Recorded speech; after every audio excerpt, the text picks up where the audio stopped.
on the face.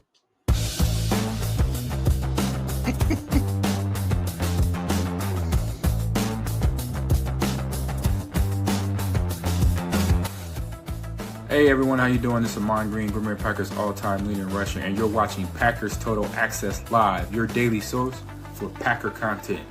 Go Pack, go!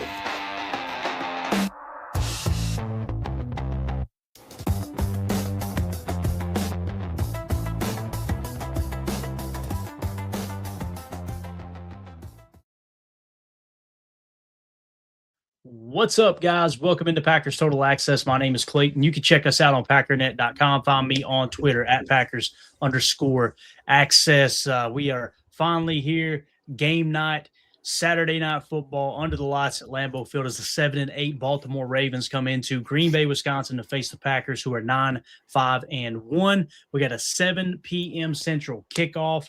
That was my mistake. I didn't realize that. I thought it was 7:20. So we went ahead and just jumped the show up and went ahead and went live. So hopefully everybody's having an awesome day. Welcome into the PTA pregame show. Appreciate you making us a part of your festivities here. Now, we're going to dive into all kinds of information. We're going to talk about the inactives list. We're going to hit a little bit of the pregame preview, I guess you could say. We'll talk about the team's rankings. We'll talk about a little player prop betting, all the everything in between here. And we'll also show you a little PFF preview if we can, too, kind of look at the updated lineups as we're getting closer to kickoff. We just had the inactives released, so we'll get into that first. But before we do, if you would, do that YouTube stuff for us. Hit like, hit subscribe, click the bell icon so you're notified when we go live in the future. We appreciate y'all making us a part of your pregame festivities here. If this is your first time tuning into PTA, welcome.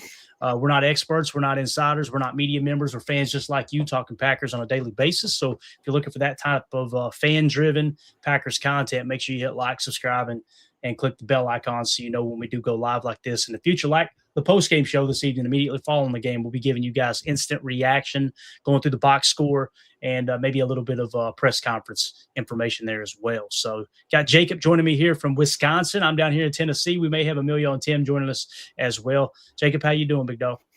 Man, I'm doing very, very well.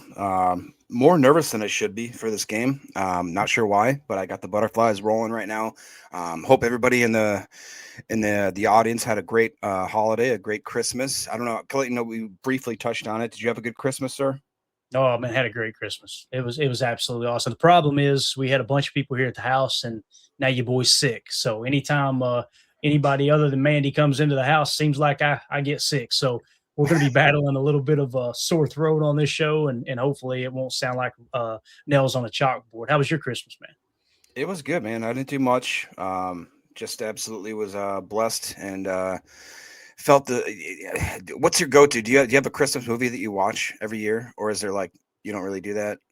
Yeah, we've got several. A Christmas Story is always. You say Mandy decides what's on the TV. Come on, Mandy decides everything in my life. She has for coming up here January 7th for the last 25 years. She has made every decision in my life. So, but yeah, no, Christmas Story is usually on the TV, but our go-to leading up to Christmas, in my opinion, is Home Alone, Home Alone 2. Love those two. There you go. My favorites. Nothing like seeing a couple robbers get their brains bashed in, right? All for whatever 2 hours or hour and a half of a movie. But yeah, that's a go-to. Do you got one? And don't say Die Hard either.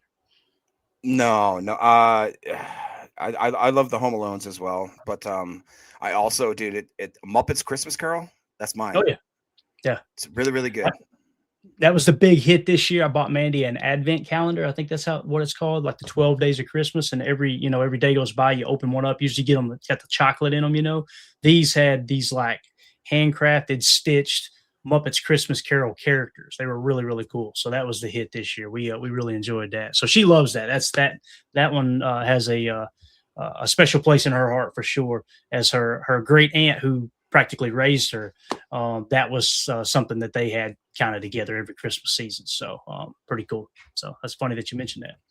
But with that being said, let's get into some Packers talk. Let's dive into it all. First things first, let's get into the inactives list as they released just a second ago. Paul Brettel tweeted it out. Evan Williams is active. Let's freaking go. We talked about him leading up through the pregame last week in Chicago. How it to me looked like he was healthy last week, to be honest with you, but they held him out just to be a little bit, cautionary there. And the big news here, in my opinion, Jacob, in the inactives, obviously Jordan Love. We talked about it all week long. Is he going to play? Is he not going to play? We broke the news yesterday that he was officially ruled out.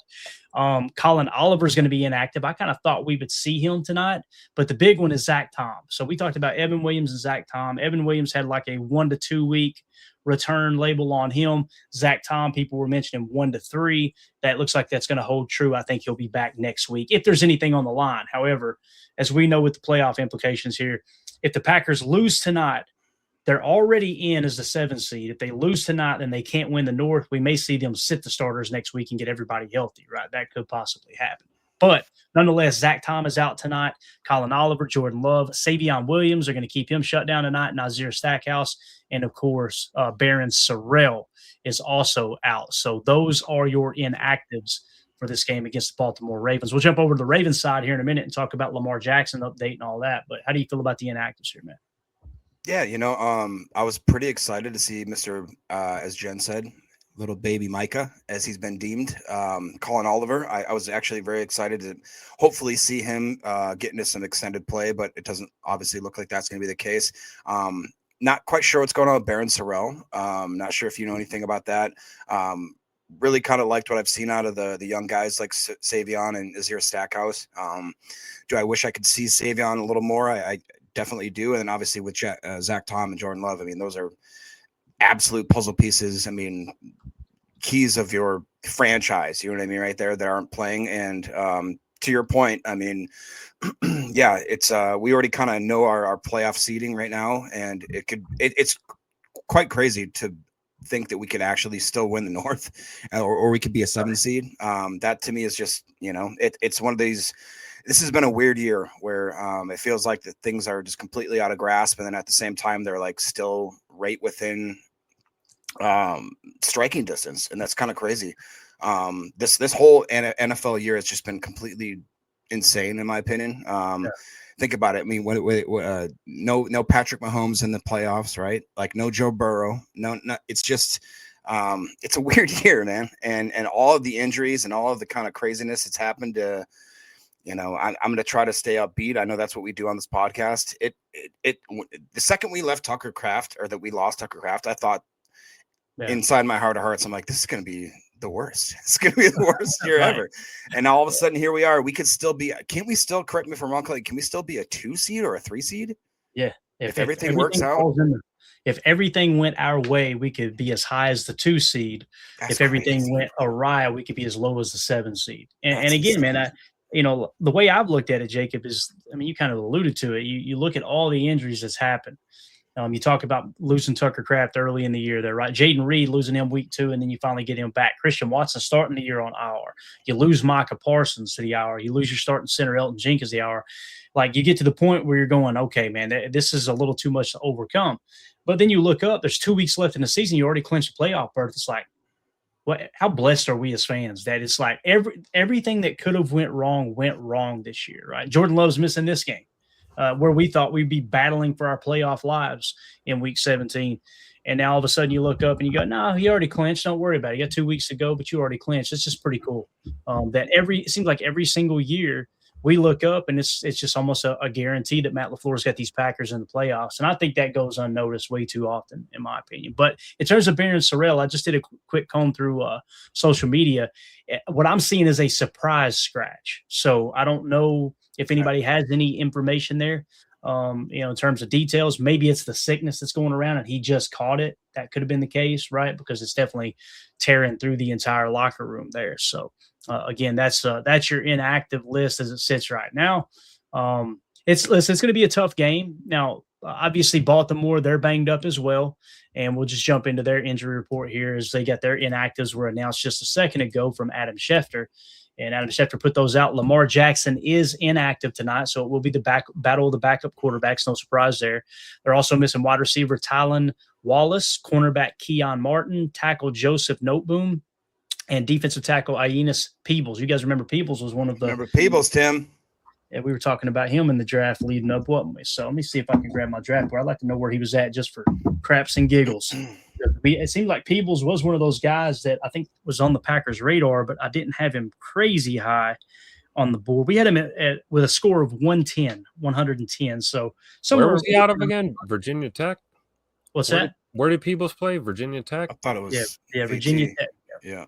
Yeah. Okay. So we had a 110 score on him, which means, anywhere from 100 to 120 is right around where we had the value of that pick. So nonetheless, we won't see him tonight. But Lamar Jackson being out in this game is going to be – that's a big deal, obviously. So you're going to get the battle of the backups, Malik Willis versus our boy Snoop Huntley.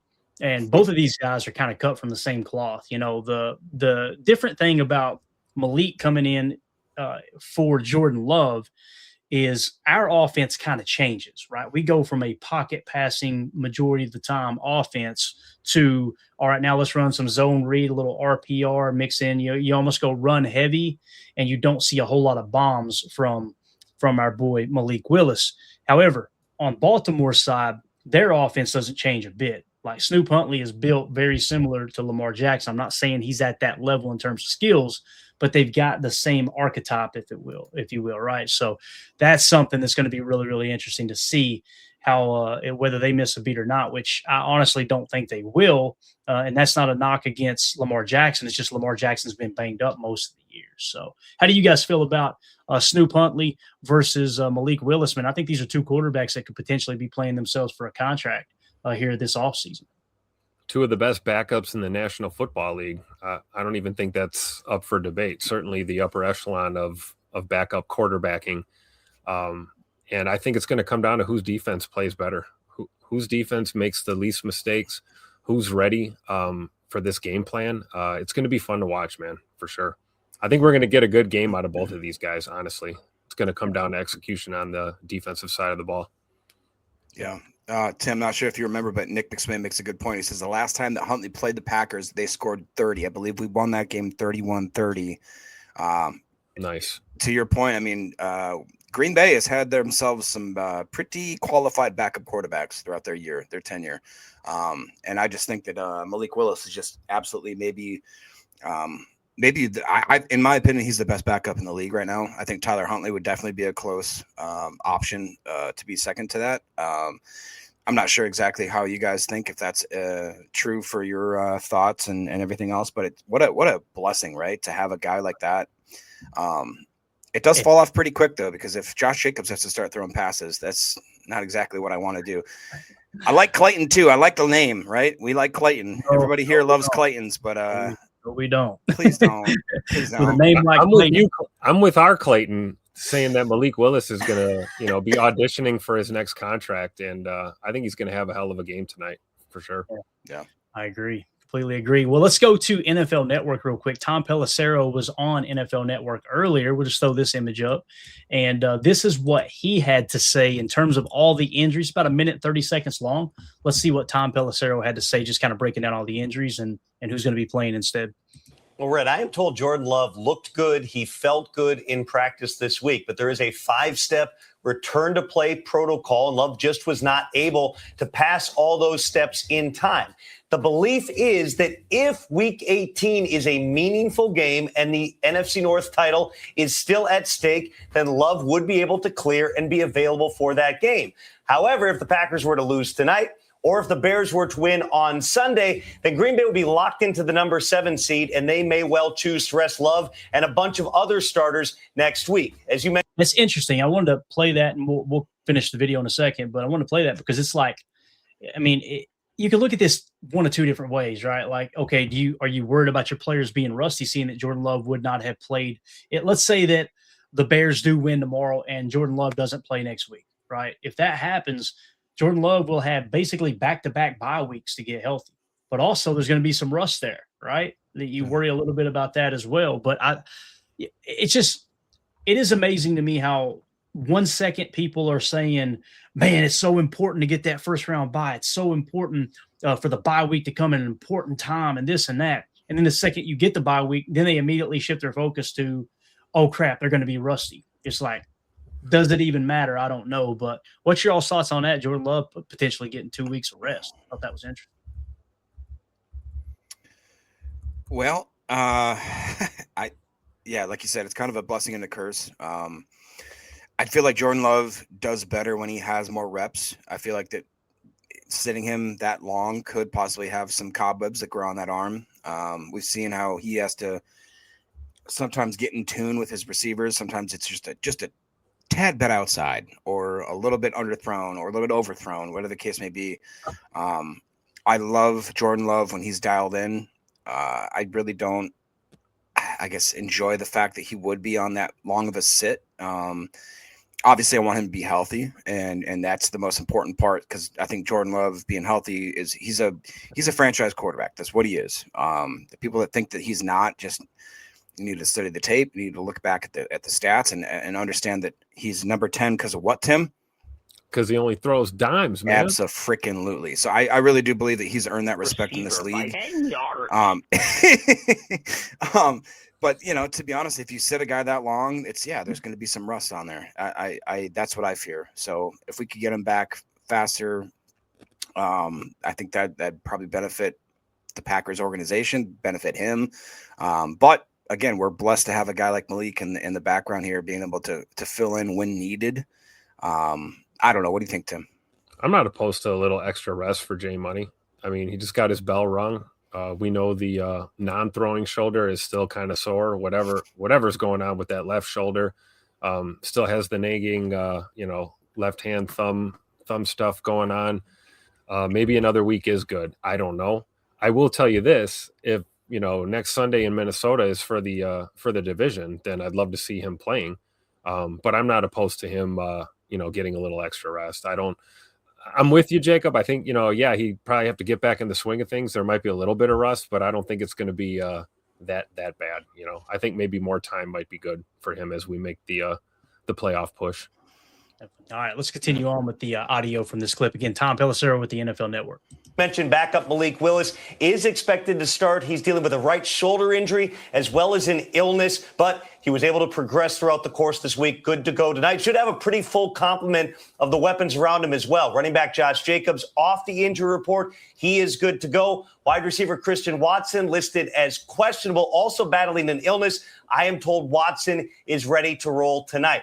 As for Ravens quarterback Lamar Jackson, he is officially listed as doubtful for this game, Brett. He has been dealing with a back contusion that was suffered a week ago. For Lamar Jackson, it's a situation where he's been in the training room the entire week getting treatment. He has not practiced since suffering that injury. However, he did make the trip to Green Bay, and as someone told me a short time ago, if he shows up to the stadium tonight and says, I can play, then Lamar is going to play. The Ravens are not expecting that. As of this point, barring a surprise, it is going to be Tyler Snoop Huntley getting the start in a win-or-go-home game for Baltimore.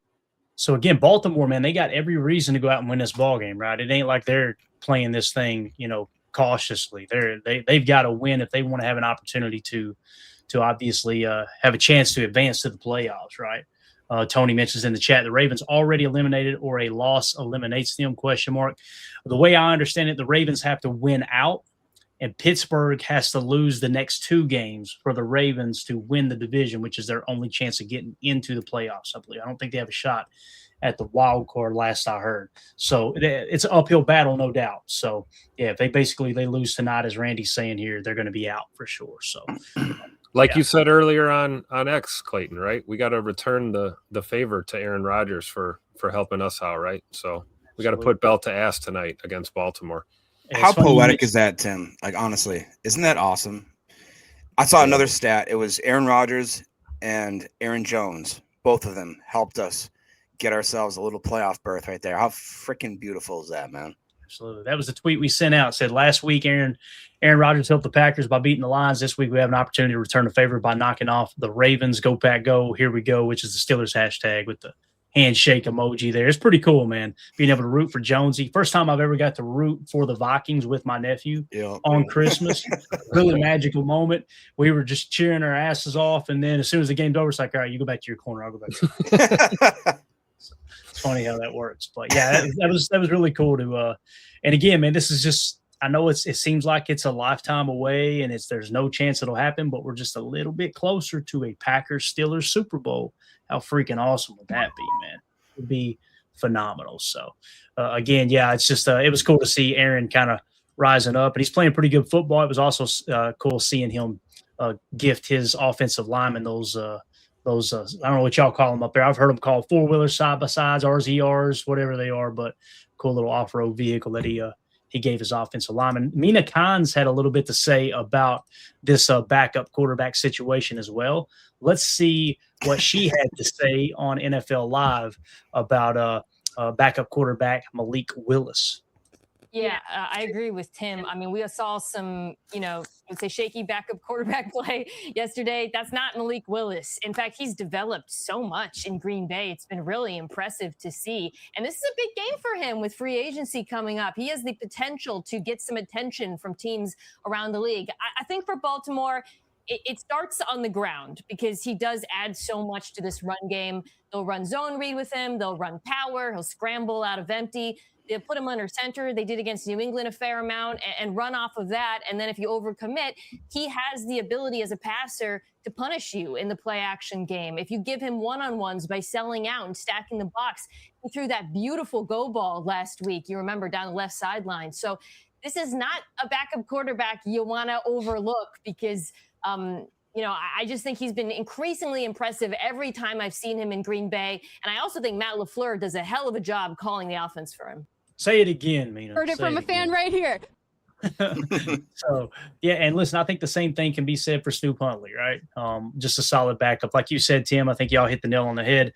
You got two backup quarterbacks who could potentially be auditioning for an NFL team next year. If Malik Willis goes out there and he just lights the world on fire, he can make himself a ton of money this offseason. He really is. And I'm going to be pissed that we didn't offer him $5 to $7 million per for a 3-year deal with $10 million fully guaranteed. Not that I have hashed out any of the details on my spare time, but it would be absolutely awesome to have him as a backup the next 2 or 3 years, much like Chicago did with Tyson Bagent, right? But yeah, what do you got? How do you guys feel about Malik Willis here? Anything else y'all want to add to that before we move along? I think like Tony's saying here in the chat, the playbook with Malik is so deep. And to your point earlier, Clayton, it's a different playbook, right? We know we're changing our approach offensively without Jay Money out there. And normally you're scared when you have a backup starting and you have to change the game plan and tailor a game plan to a backup quarterback. I'm not nervous at all about Malik Willis running this Matt LaFleur offense. And then I think on the flip side, like you said about Hundley in Baltimore, we know what they're going to do. Like, we know we have to stop Derrick Henry. We know what they're going to do offensively. The game plan doesn't change too much between him and Lamar when you compare it to, Jordan and Malik. So I think that's something that'll be worth watching tonight. Kind of interesting to see how it goes. But I have full faith in Malik. We trust, as we say on the socials, right? That's right.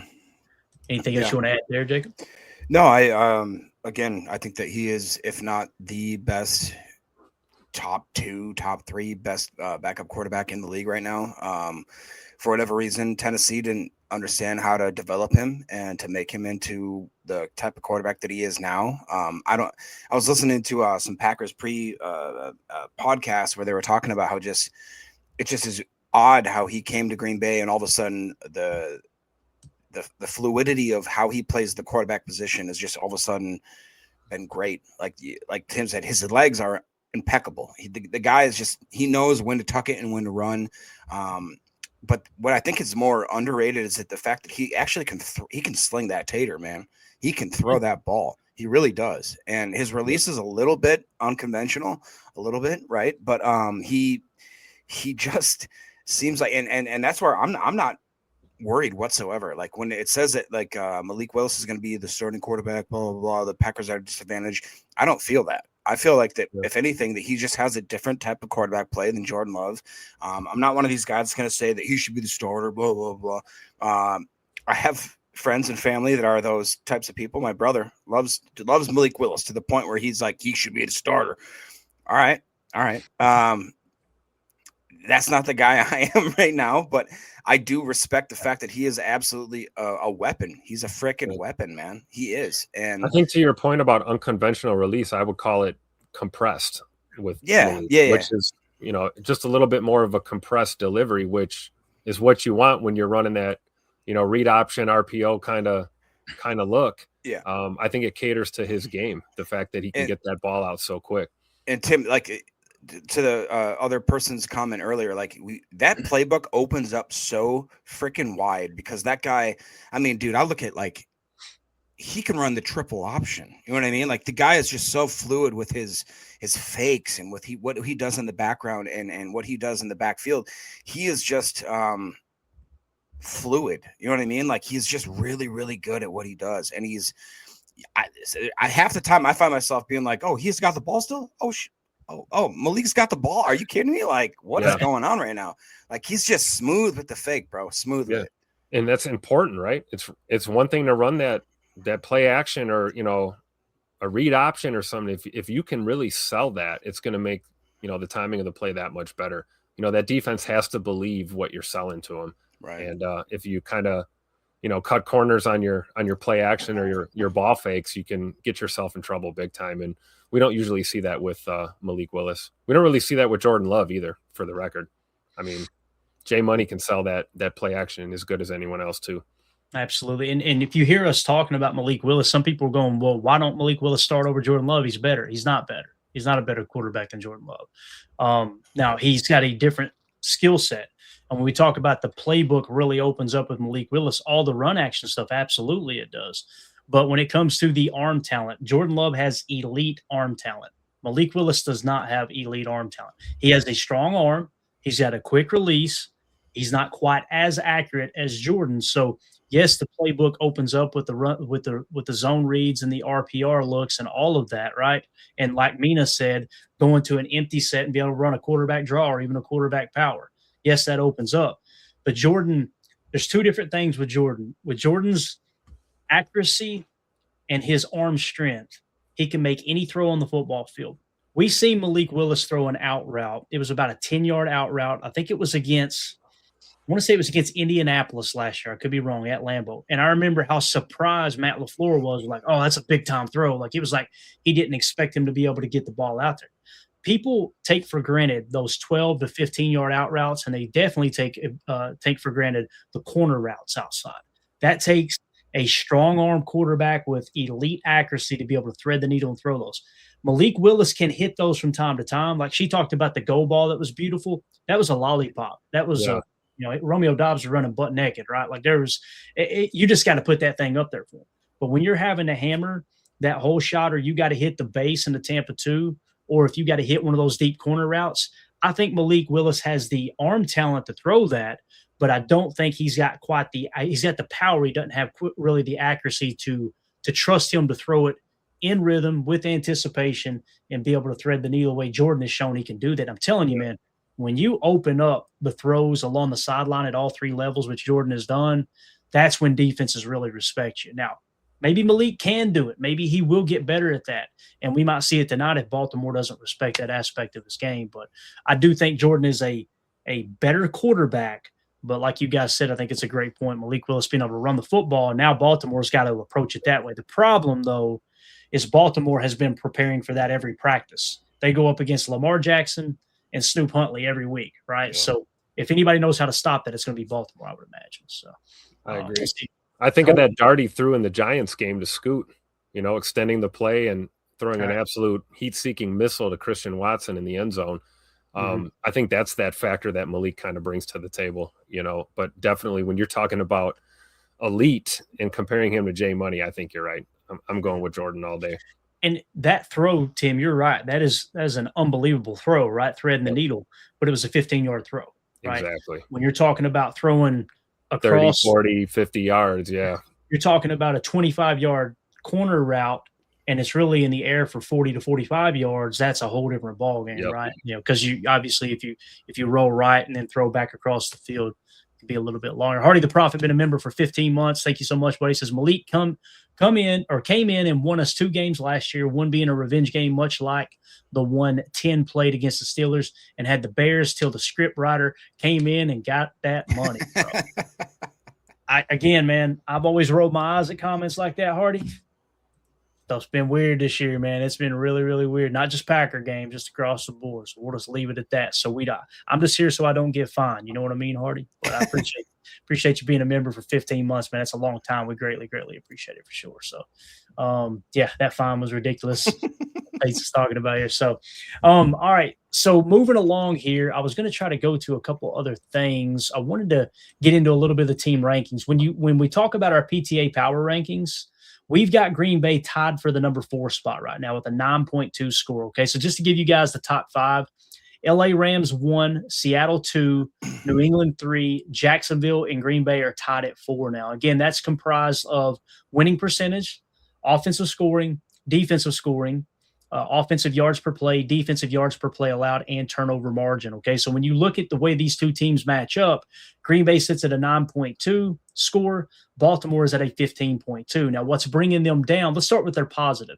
They scored a lot of points this year. Their points per play, they're 10th in the league. Their yards per play on offense, they're 8th in the league, and that's with Lamar Jackson being banged up this year and getting a little bit of Snoop Huntley sprinkled in as well. Their defense, however, scoring defense is 15th, and their yards per play allowed on defense is 19th, plus their turnover margin is 20th. So if we go out and we win the turnover battle, as I say every week, you really, really like your chances of winning this ball game. Their defense isn't quite as good as it's been in the past. However, when we look at this, Jacob, we got a lot of backup offensive linemen out there, right? I mean, we talked about it all week long. You're without Zach Tom. You're without your starting center. That's probably going to make this defense look a little better than they normally are. However, if there's a quarterback that can make something happen there, Jake, it's probably Malik Willis with that, where he's been clocked over 20 mile an hour several times throughout his NFL career. Yeah, I mean, like we talked about earlier, I mean, just Malik Willis he's a different type of quarterback. He's not the type of person that's going to have to sit back and be in that pocket and be that kind of conventional quarterback, although he can do that, obviously. But I almost wish that they put a quarter in him, kind of thing. Like, get this guy rattled, quote unquote, and try to see if he can make plays with his legs, because to me, he's a difference maker, man. I really don't understand how Tennessee let this guy walk. I don't get it. Not sure what the coaching structure was at that point. I just feel like he is a weapon, an absolute weapon in the NFL. And for him to be so young, to be so talented, I can't understand how the Tennessee Titans let this guy walk. And especially now are they still playing the guy that likes mayonnaise or whatever? Is that their thing? No, they've got Cam Ward. Cam Ward's the number 1. Oh, overall. Cam Ward. That's right. Number 1 overall draft pick. Oh, that's weird. Yeah, they're going to waste him. People are ready to write him off that he's horrible. No, he's got a horrible team around this. You notice how Bryce Young came alive this year, and everybody's like, "Wow, Bryce Young figured it out." No, he didn't figure it out. They finally got a decent team around him. Like, I think that's the same thing that's going on with Cam Ward down there. And I'm with you. I don't know what the hell they were thinking, running Vrabel off like that. And again, it was ownership that did that. He run Vrabel off. That was my point. I was obviously trying to do that. You're going to get your ass kicked, and then trying to be a smart ass. But I lived in Nashville for a number of years, and I never understood how that franchise operates. It's just a dumpster fire, to be sure. Hey, we got a clip of Jaden Reed doing his best Jacob in Nashville impression. Did you know that? I'm not gonna lie, I was faded. I ain't gonna lie, I was faded. Like, that's fact. Fair. That's fair. People stepping over him on the sidewalk at Hattie B's on Saturday morning, right? Like, who is this guy? Wash your hands, wash your butt, man. That's it. That's all. Hattie B's wrecked my life when we were down there. I ain't gonna lie. That nothing to do with the extreme dehydration with the Captain Morgan at the ball game. I promise you that. Did you ever try the hottest one? You know, the hottest one they got? It's called Shut the Cluck Up. I think we did have Shut the Cluck Up. And it will burn your booty hole, brother. It shut me the cluck up on the ride home. I'll just tell you that. You know what I'm saying? It was bad. It was real bad. Tim, talking about, when Malik Willis comes in the game, our run game we kind of lean on our run game. I think we would all agree with that, right? Like, it seems like we kind of press into the zone read and then play off of that a little bit more. Baltimore's run defense isn't bad. They're giving up 4.2 yards per carry. That's 13th best in the league. However, Green Bay's run defense is 5th best in the league at 4, just to kind of compare and contrast there. So they're fairly close together there, but I do like our chances of running on Baltimore tonight, especially with Malik Willis adding that aspect of the game, Tim, where you're winning the hat count, right? If you're essentially, when you run the zone read, you're making that defensive end either crash or contain, and whichever one he chooses, if the quarterback reads it right, you're a +1 in the run game, right? That's essentially how it works. How do you feel about our chances of running the rock? Because it sounds like this is as healthy as Josh Jacobs has been all year, since not all year, but since the New York Giants game too.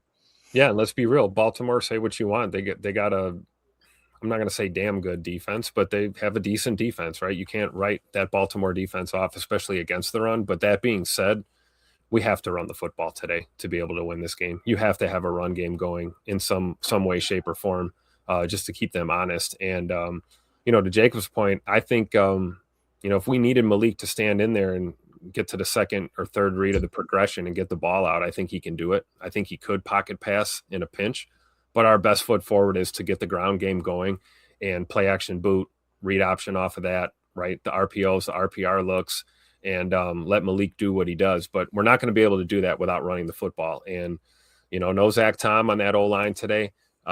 We got Nacho Libre sick as a dog. I guess he's going to go try and play some center for us. Hopefully he doesn't pull a Josh Myers and puke on the ball or anything today.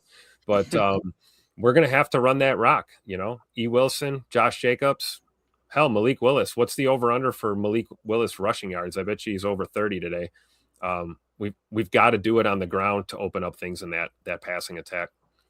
Yeah, I think it's a good point for sure. When you look at their defense, man, they got a solid look. Notice they put Kyle Hamilton in the slot. That's what it's at least what PFF is showing here with Kyle Hamilton. That's really weird.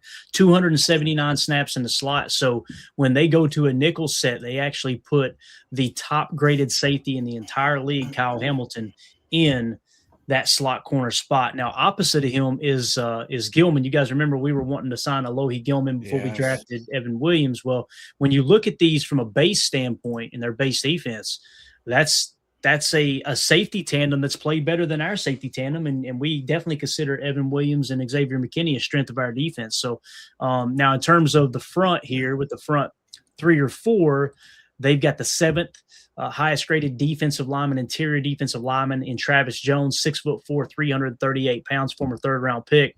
He's gotten better every year. This year, having his best season at a 76.4. And then at the linebacker position, they got Trenton Simpson back there with a 70.5. And then you've got Roquan Smith with a 76.6, just about to pass his highest grade of his career in terms of PFF. So when you look at this defense, man, on the surface, you go, okay, they don't have a very bad run defense, right? And then you kind of look at the players individually. The cornerback room, to me, seems weak. However, when they do go to that nickel set and they kick Hamilton into the slot, really the only weak spots on the outside when you think about it. So I was going to see here real quick, too. Let's see what their pass defense looks like, and then we'll switch over and talk about their offense a little bit. In terms of pass defense, yards per pass attempt allowed, Baltimore is 16th, actually tied for 15th with Pittsburgh at 6.6 yards per pass attempt allowed. How do you guys feel about their defense here and how we match up against them? I mean, they got their players, right? They definitely do. Like you said, they got their key guys and key spots there. When I think Baltimore Ravens, I think about defense, right? But lately this year, it seems like they're kind of hit and miss. Gone through some certain phases where defense looks like it's, the Ravens of old, and then other times where it looks like they're Swiss cheese kind of thing. I really do think that today we're going to have to – it's going to be a hard-nosed football game. I really do believe that. I don't know, man. Tim, what are your thoughts? I look at I feel like that we can exploit their secondary just a little bit, but like Clayton talked about, they got guys in there that can make money, make moves. They can actually, come around and come to fruition. I just feel like that for whatever reason, I feel confident today. What are your thoughts, Tim? Yeah, I'm confident too. But to Clayton's point, I think, looking at the nickel for sure that there might be some opportunities to exploit them on the outside, but Hamilton in the slot is no joke, and their linebackers are decent and their safeties are decent. You've got to account for that, when you're looking at passing attack against the nickel. But I do think, again, you look at that line, got to run the ball, man. Soften up that secondary a little bit. Yourself an opportunity to attack in the air. And when you look at their – go ahead. No, do you guys remember Kyle Hamilton was considered a late round draft pick because of the fact that he didn't have the RAS. Remember that? Mm-hmm. We talked about it on the podcast, and he was, I believe he was one of the guys that were actually in our upper echelon of people. It was like, don't let the RAS and all that kind of stuff fool you. This guy's a good football player. And wasn't it him? And I think it was, who was the other guy from the Lions? back-to-back years where we had two safeties where it's like nobody thought these guys could be the type of players they would be, but they absolutely come out there and just absolutely balled out. It was not Kirby Joseph, but Brian Branch. It was Branch and it was Kyle Hamilton, because they didn't quite hit the measurables that people thought they should hit, and then they come on the scene. They're just like one of the best safeties in the freaking league. It's tough, but Definitely. And there was a comment in here real quick. Somebody said, Joe Pack Joe said, ESPN was saying the last 4 weeks, Ravens defense has actually been near the top. When you look at their last 3 games in terms of scoring defense, so overall, they're 15th in scoring defense in terms of points per play, right? I apologize for the dog bark. I'll close this door here in a second. But over the last 3 games, 0.285. If you compared the last 3 games to that first column of the entire 2025 season, if that, in terms of how they've played the last 3 games, they would actually be ranked number 1 in scoring defense. Now you got to kind of shift gears and go, okay, who have they played, right? And that kind of comes into play a little bit. We won't go quite that deep, but I think that is an accurate statement there, Joe. It's not about what you've done on the entire year. It's, what you've done here lately for sure. So let's see here. With the super chat, Nate Dizzle, thank you so much, buddy. He says, interesting game tonight. Hard to predict, in my opinion. Let's give old Rodgers the gift of a playoff berth one last time. Purple Browns will be fighting for their lives. It won't be easy. Go, Pack, go. Amen to that. Thank you for the super chat. Anything you guys want to add to that? We kind of talked about the Aaron Rodgers thing there, but we appreciate the super chat there, Nate. It's just so cool to be able to continue to root for Aaron Rodgers as long as he's not playing the Green Bay Packers. But what do y'all think about what we said there? I'm going to close this door. What do y'all think about what we said with the last 3 games? Obviously, Baltimore being right there at the top, arguably the best scoring defense in the league. Yeah, I think it goes to what I was bringing up, when I first jumped on here, is I think this game's going to come down to whose defense plays better. We've got the battle of the backups. We talked about the different approach schematically that you're going to take, from our side. And then the fact that you're going to have Snoop Hundley out there basically running Baltimore's offense just like they would play if Lamar was quarterback. So it's going to come down to the fact that, Baltimore has been playing good defense, like you said, these last 3 to 4 weeks. And we've been playing good defense these last couple of weeks, right? Been playing pretty good. If we could play 60 minutes of football, I think we can win this game tonight.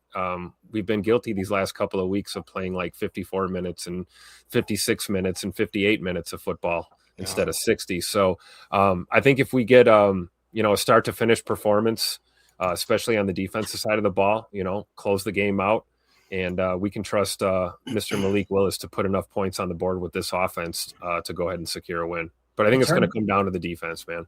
In terms of scoring defense on the season, the Packers are 6th in points per play. Over the last 3 games for the Packers, they fall all the way down to 1, 2, 3, 4, 5, 6, 7, 8, 9, 10, 11, 12, 13, 14, somewhere around a 16 spot at 0.399. So if you took that 0.399 and threw, the last 3 into the overall 2025 rankings, that would put them in the 20 spot right there with the Chicago Bears. So they've definitely not played their best football these last 3 games in terms of defense, but you also kind of look at how that all transpired. You don't get the onside kick, you get a couple blown coverages. Yeah. It all goes under the defensive column, don't get me wrong. I just don't see it as a scheme problem. I see it as a 1 or 2 players, please, for the love of God, don't try to be a hero, just play your damn assignment type thing. Yeah, especially in man coverage, right? Yeah, 8-man coverage. and freelance if you're playing man-to-man. That's why they call it man-to-man, right? That's exactly right, man. So when we talk about their offense and how good they've been, right? Like that seems to be the strength of their team. If we pop their offense up on the screen here, so Tyler Huntley again, Snoop Huntley 73.5, Derrick Henry at 72.7. It was so weird last week watching them not use him. He dominated, and then they just took him off the field, and he wasn't hurt. He just put him on the sideline for it seemed like the whole fourth quarter. It was just so strange, and everybody was talking about it.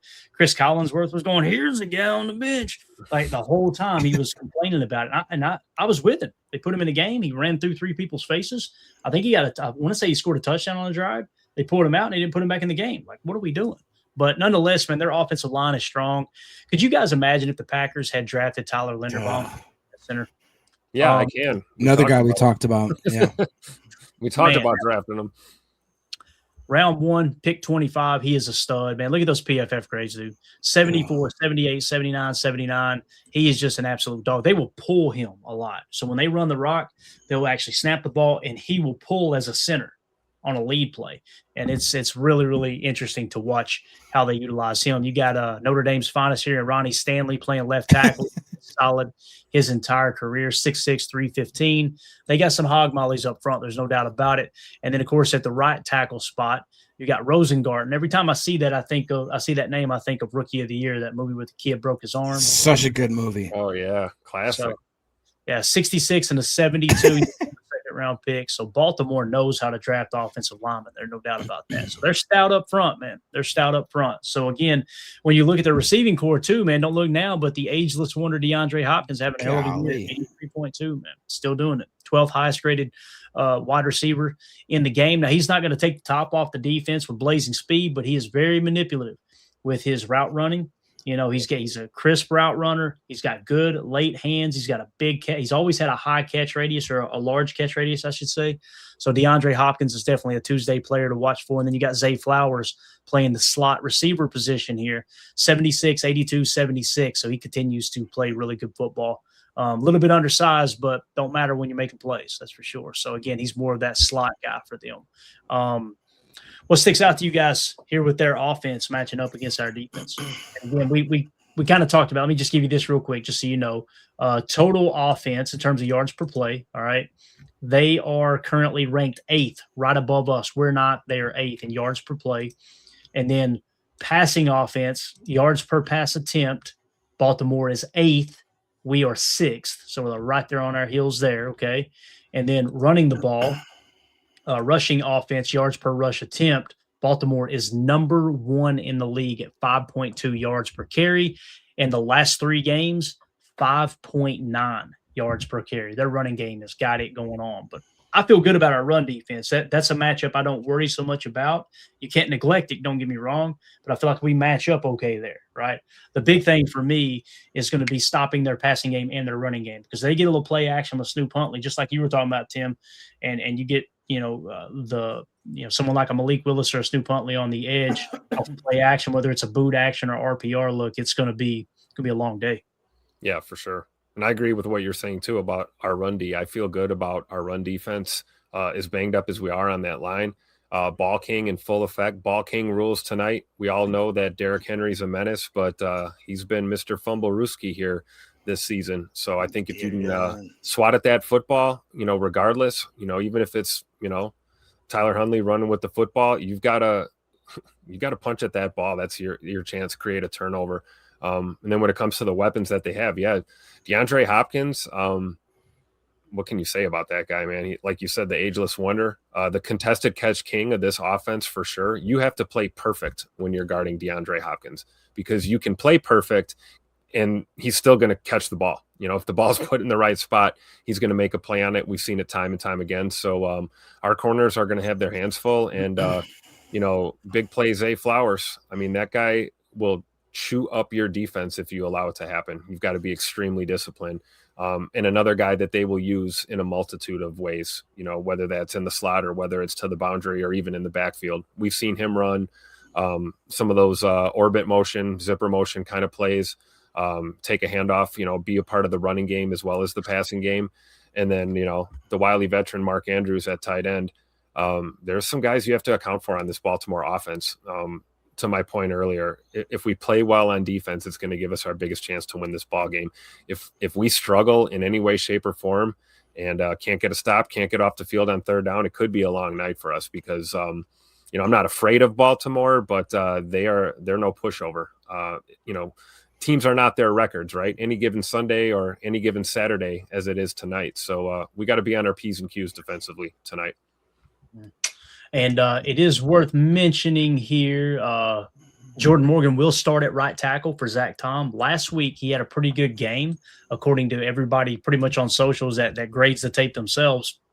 I know PFF had him at a 63.2 was his grade at right tackle last week. Way better than the 38.9 the previous week at guard. So we'll see how he shakes out here at right tackle this week. So, Jacob, you got anything else you want to add to that conversation there, Bo? Anything at all? No, I think Tim pretty much spoke it pretty well there. The one thing I'll look at is that when you look at that offensive line, having 3 out of the 5 grading pretty well, that's going to obviously help your team. I long for the days of when the Green Bay Packers offensive line had 3 out of the 5 actually rating and grading in the positive. We're doing what we're doing. We're a playoff team, clearly. What could be even more unbelievable is if we actually had some offensive line play that helped our team, helped our quarterback. I shudder to imagine how great this team could be if Jordan Love had 1 extra second, 2 extra seconds. You know what I mean? Like, just like Emilio talked about, die a slow death. Like, you know what I mean? Like, just so that we don't see Banks just literally guarding no one, and we don't see Ryan just snapping the ball over his head, whatever the case may be. If we had a more complete team, I do think that we'd be in a better position right now. But hey, we're in the dance, right? We're here. We're ready to go. This is not the type of podcast that's going to be in any way negative. We're here.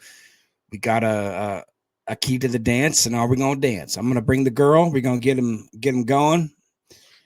You know what I mean? You heard it from the fan right here. Bill Huber tweeted out, the wind is something to watch. Here's McManus from 65 to the south end, and he was short from 57 to the north end. So keep that in mind, all right? Looks like when they're going from left to right on your TV screen here on Peacock, when they're going from left to right, probably going to have a chance to hit long field goals. Going from right to left, going to be hitting a wall. But as we know, that could swirl, that could change by the end of the game, as there's some wintry weather moving into the Green Bay area. I want to say they were expecting, 5 to 8 inches here in the next 48 hours or something like that, Tim. Is that right? Yep. It's not too cold just yet. I mean, we're still well above freezing with the temperatures, but that's going to change after the game tonight. So, yeah, I don't think it's going to affect football tonight at Lambeau, other than the wind. Obviously, the winds are definitely picking up. It was nowhere near this windy this morning, so it's already starting to change here. You could see this really affect the kicking game down the stretch, and might even affect coin toss and decisions. Which way do you want to go? How do you want to end up in the second half to end this ball game? So keep your eye on the kicking game for sure. And the temperature was supposed to rise throughout the night until like midnight, I believe. And if you guys are wondering what the hell does that matter, the reason it's getting windy, when you get a cold front meet a warm front, that's what kind of creates some of that turbulence, right? That wind. So as those two fronts are clashing, that's what's going to pick the wind up. So I was hoping it would hold off a little bit until after the game, but now we're getting to the point where it's like, okay, the wind's already here, right? It's already a factor out there. So again, from left to right, anytime the Packers are looking to try a long field goal from left to right on your TV dial, you'll probably see them take a shot there. From right to left, you may second guess that. Of course, Matt LaFleur may second guess it anyway, right? That's for sure. So I was gonna say, take the points, bro. Let's just promise me we do that. Just take the points, man. Exactly. And then of course we got our QB1 tonight. Malik Willis out there warming up, letting that thing fly. The shoulder looks okay here. To me, I was a little worried about how he was going to look, because last week when he went out there on that last drive, man, it just looked like he was hurting pretty bad. I don't know. What do you see here, Tim? I think he looks all right to me, man. Quick. I love his quick. It's almost like a 3-quarter release. He's got such a quick release. And you guys know when we talk quarterbacks on this particular program, I talk about the 4 things that are most important to me are pre-snap read, post-snap read, quick release, and accuracy. I could care less if a guy could throw the ball 75 yards, right? If you could throw a 50-yard pass, you got enough arm strength to play for me is the way I see that. Now, will it limit some of the deep corners and things we talked about earlier? Absolutely. But with Malik Willis, that quick release, I just love seeing that. Tim, how do you feel about it here? What you seeing here? You feel okay with the shoulder? It looks okay to me here. I would agree. I mean, it looks like his throwing motion, right? He looks comfortable. You don't see anything extra after he lets that ball go. Sometimes a guy will do a little stretch if he's feeling any tightness or anything. But, we're only watching one throw on loop. But one of the things, about that delivery, that compressed delivery, is his ability to change the arm angle on some of those short passes and, the leak or the check down. So I think he's good to go, man. And hopefully our offensive line can keep him off his ass today, which would be nice. And hopefully he can light up the Baltimore Ravens. I'm ready for game time, baby.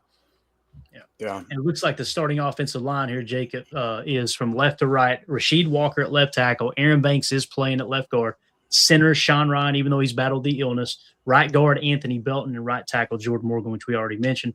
Darian Kennard is the 6th offensive lineman. Obviously, we'll be probably showing him out there in some tight end sets there as well. But anything you want to add to the Malik Willis talk and just kind of give you the starting offensive line there, as Tim was mentioning, you got to keep Malik Willis off his booty cheeks tonight for sure. Yeah, obviously nice to keep him off the booty cheeks. That's what we want to, right? Malik Willis is, as far as prospects is concerned, he is slated at 31.5 rushing yards. So they do think that he's going to use those legs, use that mobility that he has. Honestly, I hope he doesn't have to run that much. I really do. But I think that he is an underrated talent with the fact Willie Beeman, with the fact that he is, I really think people sleep on the fact that he can sling that tater. He can throw that ball. Kind of like he is a G. He's a G. He's got a quick release. I feel like, again, I can't reiterate how much I think that Tennessee absolutely let an absolute stud go. I don't understand that. But he's going to come in here and he's going to absolutely face some adversity. And that's what the Packers, that's why they brought him in, because to come in and to fulfill a certain type of duty, to be the I don't know about you guys, but I thought that Jordan Love was going to be able to go this week. That was my initial thought, but the fact, what a luxury it is to think that we don't have to force Jordan to come back, because we know that there is another player that I want to say is better or anything like that. That's not what I'm going to say, but is comparable, and they can come in here and absolutely put a best 11 forward in that offense, to the point where I'm not worried. If anything, I'm more excited. You know what I mean? I'm excited to see how Malik Willis comes in and generals this offense. That's what I'm excited for. Yeah, again, you gotta keep everything under control, man. You can't get too crazy out there. Control the ball game, lean on the run, lean on the zone read, and try to keep him out of harm's way too. When you do keep that ball on that zone read, get down. If there's nothing there, just slide, get down. Yeah. You know what I mean? Don't take any hits, right? That's going to be the big thing for sure. So, unless of course it's 3rd and 1 and we need that yard. Get here. Get that yard. Yeah, that's a different ball game, right? For sure. Got Andy Dubs with the super chat. Thank you, buddy. Says Malik will be missed next year. I hope he stays, but I know he won't. That's pretty much how I feel, Andy. Now you never know, right? If we're going to hold out a little bit of hope that maybe he hits free agency and the best offer he gets is, let's say a team offers him $7 million per. All right, I would be okay with matching the $7 million per. Now it comes down to guaranteed money, right? If another team says, all right, we'll guarantee let's say it's a 3-year, $21 million deal, and we'll guarantee $10 million. Do you feel comfortable guaranteeing $12 million, right? Scared money don't make money. I think it's something that is really, really underrated in the league, is having a good backup quarterback, man. And the only thing that makes me hesitant, Andy, is precedent, right? We have our own opinions, right? I voice my opinion. Tim does, Jacob does, Emilio does. But at the end of the day, it's all right. There's our opinion. Now let's differentiate that between precedent. When was the last time Brian Gutekunst paid a backup quarterback more than $2 million per? Hasn't happened I don't know if it's ever happened since he's been the general manager. So precedent says it's not going to happen. I think he's valuable enough to make it happen. That's for sure. So, yeah. And you're right. He does deserve a payday, as Eric Sutherland says here, man. I hate to see Willis go, but that young man deserves a payday. He does. He deserves all the best, man. He's just such a good dude and a good football player. So, and to go back, Jacob said, how do you let somebody like that go? Right. How did Tennessee let him go? What you have is a regime change, right? The front office, the general manager that drafted him, okay, they ended up firing him. When they fired him, he actually came from the Ted Thompson tree, and I can't remember his name right offhand. It's it's a very common name. You guys could probably look it up. When they fired him, and now they bring in another general manager, they're looking to get their own quarterback. So that general manager, you got to be the smartest person in the room. Well, no, I'm not going to sit here and play second fiddle and get credit for someone else's draft pick. I'm going to draft my own. They go and get Will Levis from Kentucky, right? Yeah. So they put Malik Willis on the back burner. Well, what happens? That general manager got fired, right? And then what did Brian Gutekunst do? When they heard that Malik Willis was available, he called his old buddy that they came up through the ranks under the Ted Thompson executive tree. How do you feel about Malik? Oh, he's a stud. All right, cool. What do y'all want? A 7th round pick? Run that damn pick down there. Don't even wait on the jet. Somebody run it down there right now, right? And that's how you end up with him. So that's kind of how everything happened. And again, it's common practice, right? When a new general manager comes in, they want their own stamp on everything. If they had kept Malik Willis, Tennessee might be in a little bit different situation. However, I'm telling you, man, the thing that it's not talked about enough, and it's kind of what Mina Khan's talked about there as well, is the fact that Matt LaFleur, what he's done, he doesn't get enough credit. The fact that he could take somebody like Malik Willis that was on the scrap heap. Understand, it wasn't just Tennessee, right, Jacob? Like, all 31 other teans said he's not worth a 7th round pick, and the Packers said he is, right? So, again, that man right there with the clean do-rag. Yes, sir. What do we call Goot, baby? Goot, that's what it was. So. Really cool story that Packer Doug shared. He said, story goes that at the combine, Malik walked by a homeless person, opened his suitcase, and gave the man some clothes and some bottled water. That's actually 100% true. They did that when the draft was in Nashville. That story leaked out, and he didn't know people were recording him, and he literally did. He gave like literally the shirt off his back, gave the guy some money, I believe, gave him a fresh, pair of clothes, like to the point where like hey, there you go, Clay, man, shoot. It's right there. He's a good man. That's what I'm saying. He's a good man. It was in Indianapolis. He was in town for the combine. Is that Indy? Okay. And he walked by and literally opened up his suitcase right on the street. He didn't know nobody was filming. Right? This is somebody from some kind of coffee shop or something across the street. And just opened up a suitcase and gave him clothes right out of his suitcase. Yeah. Dude's he's a leader. He's a leader. He's a good human being. He's got a ton of talent. And I'm excited to watch him ball out next year. I just hope he doesn't land with an NFC North team. You know what I mean? It terrifies me to think, boy, what if they move on from J.J. McCarthy in Minnesota and all of a sudden Malik ends up there with KOC? I would be terrified. No. That would suck. So, yeah, pretty cool, man. All right. Anything else, guys? We need to wrap this thing up so we have time to get the pod up and get everything else ready to roll. Any parting thoughts as we get ready? We're just about, 10, 12 minutes from kickoff here. Go, Pack, go, baby. Stay healthy. Stay as healthy as you can. Let's get a dub, but let's not get hurt any more than we already are. Get ready for this playoff run, but I'm looking forward to seeing our defense really step up tonight. Hopefully take some of the pressure off of our offense. Yeah, definitely. Jacob, anything? No, man, I agree. Nerves are high right now, although they shouldn't be. We're already in the dance, but I just want us, again, to stay healthy, like Tim said.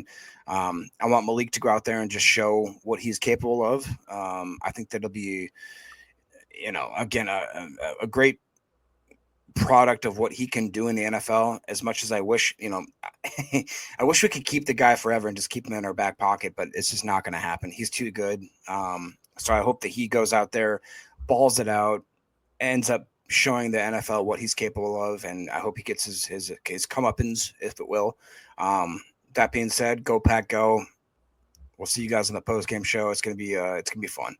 Yeah, absolutely. Everybody enjoy the game. And Reza in the chat says, great analysis, gentlemen. Thank you. Go Pack, go. Hey, thank you all so much, everybody in here. I see iRock in here, Keyron, the whole crew. Appreciate everybody swinging through and making us part of your pregame festivities here. So if y'all would do us a big favor on the way out the door, smash that like button for us. If this was your first time tuning into the PTA postgame show, hit subscribe, click the bell icon so you're notified, and we will be going live again immediately following the game tonight. Win, lose, or draw, we'll be in here to talk about everything. We'll hit the box score. We'll talk about the playoff updates. As it sounds like Indianapolis, just a quick little note with that game that just wrapped up, Indianapolis didn't play in that game. It was the Chargers and the Texans. But the Colts started the season 7-1, and they missed the playoffs. Think about it. Playoffs? Don't talk about it. Playoffs? You kidding me? Playoffs? I just hope we can win a game. Another game. Tim, I it's thought that'd be appropriate. Wow, considering Tim. It's Indy, right? I mean, bro, absolutely perfect. He was the coach of Indy. Tim, did you know I was going to talk about that? You yeah. did not. Did No, you? I was just ready, man. You know, Unbelievable, man. So yeah, good old Jim Mora. Yeah, that guy, man. The best part of that is his son, Jim Mora Jr., saying that he would watch those press conferences and he would be screaming, watching in his house, going, "Dad, just shut up, please, shut up." So, and then his dad says, I'm not going to, so quit asking. exactly right, man. Jim Mora Sr., he marched to the beat of his own drum. There's no doubt about that. So, all right, guys, we're out here. We'll see y'all for the post-game show. The link is already up. So if you'll just click on the YouTube page here, the channel for Packers Total Access, you'll see the post-game show link already up in there. You guys can hop in there and use that as a chat, okay? It works the same as this live stream did here, and we will see y'all as soon as the game's over. Everybody enjoy the game. My name's Clayton. That's Tim. That's Jacob. This is PTA. Go Pack, go. Here we go. We're out. Bye, guys.